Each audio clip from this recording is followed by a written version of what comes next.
ഒപ്പന കൊണ്ട് ഒരു ഇന്ത്യ. കാസർഗോഡ് അപ്സര സ്കൂളിൽ റിപ്പബ്ലിക് ദിനത്തിലാണ് ചരിത്രത്തിൽ ആദ്യമായി ഒപ്പനപ്പാട്ടിന്റെ താളത്തിൽ കൈകൊട്ടി ചുവടുവെച്ച് ഒരു രാജ്യത്തിന്റെ മിനിയേച്ചർ ഒരുക്കുന്നത്.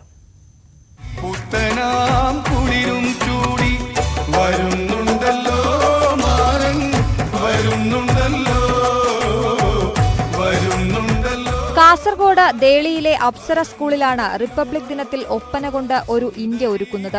ഒപ്പനപ്പാട്ടിന്റെ താളത്തിൽ കൈകൊട്ടി ചുവടുവെച്ച് ഒരു രാജ്യത്തിന്റെ മിനിയേച്ചർ സൃഷ്ടിക്കാനുള്ള കഠിന പരിശീലനത്തിലാണ് ഇവർ.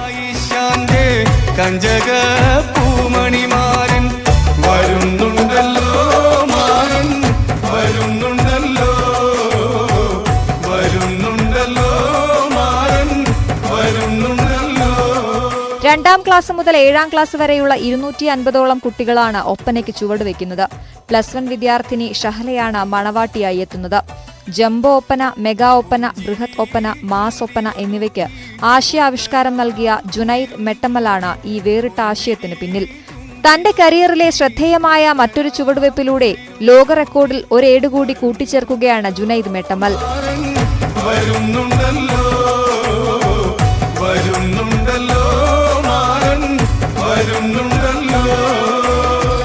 നമുക്ക് എണ്ണത്തിലല്ല, നമുക്കൊരു മിനിയേച്ചറിൽ ചെയ്യാമെന്ന് സൂചിപ്പിച്ചു. അങ്ങനെ ചരിത്രത്തിൽ എനിക്ക് തോന്നുന്നു വേൾഡിലെവിടെയും ഒരു ആർട്ട് ഫോമിലൂടെ ഒരു മിനിയേച്ചർ ഉണ്ടാക്കിയിട്ടില്ല എന്നാണ് ഞാൻ മനസ്സിലാക്കിയത്. ഒരു കലാരൂപം കളിക്കുകയും ആ ചുവട് വെച്ച് ആ പാട്ടിനനുസൃതമായി കളിക്കുകയും ചെയ്തിട്ട് ഒരു രാജ്യത്തിൻ്റെ മിനിയേച്ചർ, ഒരു ഭൂപടം തയ്യാറാക്കുക എന്നുള്ളത്. പ്രാദേശിക കലാരൂപങ്ങളെ പ്രോത്സാഹിപ്പിക്കുക, കുട്ടികളിലെ ദേശീയബോധമുണർത്തുക തുടങ്ങിയ കാഴ്ചപ്പാടിലാണ് സ്കൂൾ ഇത്തരമൊരു പരിപാടി ഒരുക്കുന്നത്. നമ്മുടെ കുട്ടികളെ സംബന്ധിച്ചിടത്തോളം അവരുടെ ദേശീയ ബോധം, നമ്മുടെ രാഷ്ട്രത്തെക്കുറിച്ചുള്ള അഭിമാനം, അത് പ്രോത്സാഹിപ്പിക്കുക, ആ ഒരു കഴിവ്, ആ ഒരു മെൻറ്റാലിറ്റി കുട്ടികളിൽ വളർത്തിക്കൊണ്ടുവരിക എന്നത് അനിവാര്യമായ ഒരു കാര്യമാണ്.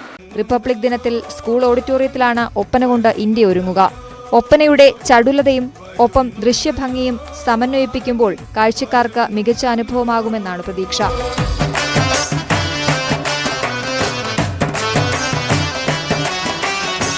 ന്യൂസ് 18 കാസർഗോഡ്.